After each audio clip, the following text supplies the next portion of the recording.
Perkenalkan, nama saya Nyoman Arya Mahendra dari kelas Arsitektur FB dengan NIM 1962122041. Kali ini saya akan menjelaskan tentang tugas besar komunikasi arsitektur mengenai arsitek pemenang Pritzker Prize, yaitu Toyo Ito. Yang pertama ada biografi.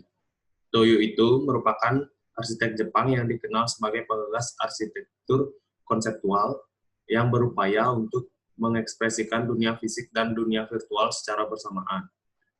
Toyo Ito lahir pada tanggal 1 Juni 1941 di kota Seoul, Korea Selatan. Pada tahun 1943, ia pindah ke Jepang bersama ibu dan dua saudara perempuannya, dan itu tinggal di daerah pinggiran kota bernama Shimosuwa di Nagano Prefektur hingga SMP. Itu bersekolah di SMA Hibiya di tengah kota Tokyo dan lulus dari Departemen Arsitektur Universitas Tokyo pada tahun 1965. Ia juga memenangkan beberapa penghargaan, diantaranya Golden Lion for Lifetime Achievement from the 8th International Architecture Exhibition Next at the Venice Biennale tahun 2002. Lalu Royal Gold Medal from the Royal Institute of British Architects pada tahun 2006. Berikutnya ada Pritzker Architecture Prize pada tahun 2013, The Grand Prize of Architectural Institute of Japan pada tahun 2016, dan UIA Gold Medal pada tahun 2017. Nah, berikutnya ada body of work atau karya-karya yang pernah dibangun oleh Toyo Ito. Yang pertama, ada Tower of Winds yang berlokasi di Nishiku, Yokohama, Kanagawa, Jepang, dan dibangun pada tahun 1986 dengan luas bangunan 43,45 meter persegi. Berikutnya, ada Sendai Mediatek yang berlokasi di Aoba Ward di Sendai, Miyagi, Jepang, dan dibangun pada tahun 2001. Lalu Serpentine Gallery Pavilion yang berlokasi di London, United Kingdom, dan selesai dibangun pada tahun 2002. Lalu berikutnya ada Tots Omotesando Building yang berlokasi di Tokyo, Jepang, dan dibangun pada tahun 2004. Berikutnya ada Tama Art University Library yang berlokasi di Hachioji Campus yang berletak di Tokyo, Jepang, dan selesai dibangun pada tahun 2007. Berikutnya, Toyo Ito Museum of Architecture yang berlokasi di Imabari, Ehime, Jepang, dan selesai dibangun pada tahun 2011. Lalu Yoko Kawagoe Museum yang berlokasi di Kawagoe, Saitama, Jepang, dan dibangun dari tahun 2009 hingga tahun 2011. Berikutnya ada konteks dari Sendai Mediatek yang memenangkan Pritzker Prize.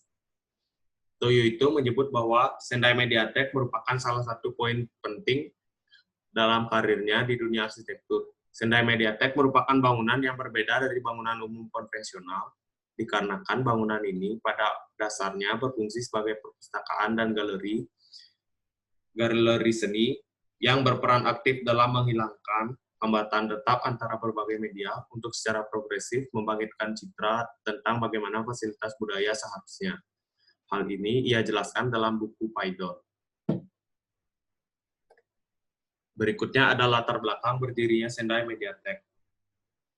Dengan niat merancang pusat media budaya transparan yang didukung oleh sistem unik untuk memungkinkan visibilitas dan transparansi yang lengkap kepada masyarakat sekitar, Toyo Ito merancang Sendai Mediatek yang dapat dikatakan revolusioner dari segi teknik dan juga estetika. Berikutnya ada ide desain. Nah, Toyo Ito mengatakan bahwa ketujuh platform yang terdapat pada bangunan tersebut didukung oleh elemen arsitektur yang mencerminkan sebuah hutan yang terdiri dari 13 tabung yang tak seragam yang tampak naik menembus bangunan. Bangunan ini ia katakan sebagai tonggak penting dalam karirnya. Lalu konsep. Kaca yang dipasang sedemikian rupa pada frame berbahan metal membuat bangunan ini memantulkan cahaya pada siang hari Dan pada malam hari, bangunan ini tampak indah karena dihiasi lampu pada pilar dan bagian eksteriornya.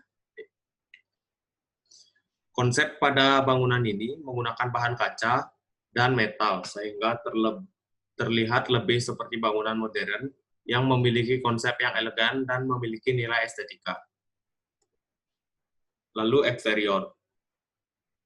Dikarenakan sang arsitek ingin menonjolkan sisi seni dari bangunan ini lewat karyanya, eksterior pada bangunan ini didominasi oleh kaca berukuran besar yang membuat tabung struktural yang berbentuk unik pada bagian dalam bangunan ini menjadi lebih ditonjolkan.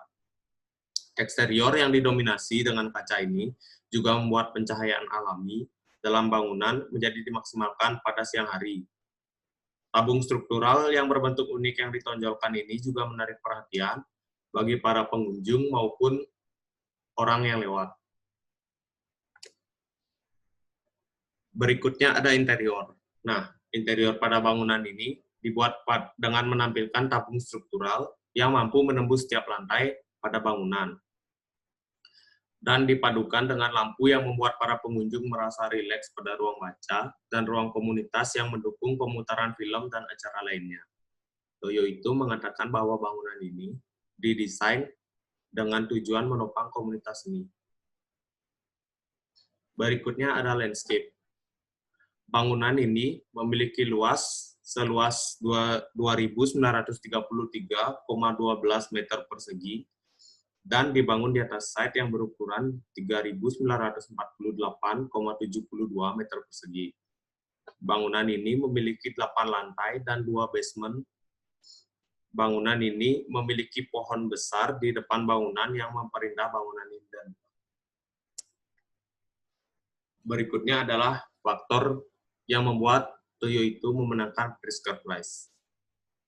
Toyo itu mengatakan bahwa bangunannya bisa memenangkan penghargaan paling bergengsi di dunia arsitektur ini karena ia telah berjuang membuat desain yang tidak terbatas oleh desain arsitektur modern.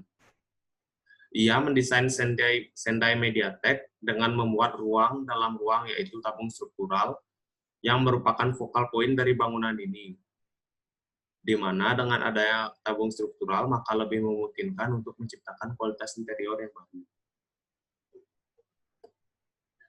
Sekian presentasi dari saya. Terima kasih telah menonton presentasi dari saya. Jika ada salah kata, mohon dimaafkan. Saya tutup dengan perang Santi. Oh, Santi, Santi, Santi. Oh.